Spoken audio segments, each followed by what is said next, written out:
રાજ્ય સરકારે તાજેતરમાં 9 નગરપાલિકાઓને મહાનગરપાલિકા બનાવી છે, પણ ભરૂચને બાકાત રાખવામાં આવતા લોકોમાં રોષ જોવા મળ્યો છે। ભરૂચને મહાનગરપાલિકા નહીં બનાવવામાં આવતા તથા વિકાસના કામો નહીં થતા હોવાથી પાલિકા પ્રમુખ અને મુખ્ય અધિકારીને આમ આદમી પાર્ટીના આગેવાનોએ રજૂઆત કરી હતી। રજૂઆત દરમિયાન વોર્ડ નંબર 6માં સરકારે 10 વર્ષ પછી 9 કરોડ રૂપિયાની ગ્રાન્ટ ફાળવી છે। તે મામલે રજૂઆત દરમિયાન પાલિકા પ્રમુખ વિભૂતિભાઈ યાદવ અને આપના આગેવાનો વચ્ચે રકઝક થઈ હતી।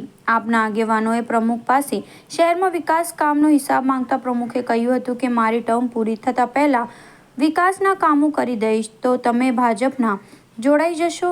આ વાત સાંભળી આપના આગેવાનોએ જવાબ આપ્યો હતો કે તમે વિકાસના કામોમાં નિષ્ફળ રહેશો તો અમારી પાર્ટીમાં આવી જશો। આ લોકોની રજૂઆતના મામલે આપ અને ભાજપના આગેવાનોએ એકબીજાને પોતાના પક્ષમાં જોડાવાનું આમંત્રણ આપી દીધું હતું। 2015માં નગરપાલિકાના નવા સીમાંકન વખતે દુબઈ ટેકરી અને મક્તમપુર સહિતના વિસ્તારોને પાલિકામાં જોડી દેવામાં આવ્યા હતા, પણ અતિ વિકસિત એવા ભોલાવ, જાડેશ્વર સહિતના વિસ્તારોને બાકાત રાખવામાં આવ્યા હતા। વસ્તી સહિતના મામલે ભરૂચ, સુરેન્દ્રનગર અને આણંદ કરતાં આગળ હોવા છતાં ભાજપના સત્તાધીશો ભરૂચને મહાનગરપાલિકા બનાવવામાં નિષ્ફળ રહ્યા હોવાની રજૂઆત પ્રમુખને કરાઈ હતી।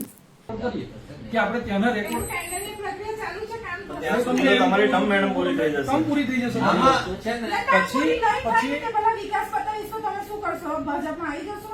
એવું કહેવાય તમે પ્રમુખની ખુરશી પર છો, તમે ભાજપ કોંગ્રેસ અહીં થોડું કરવાનું તમારે અહીંયા પક્ષ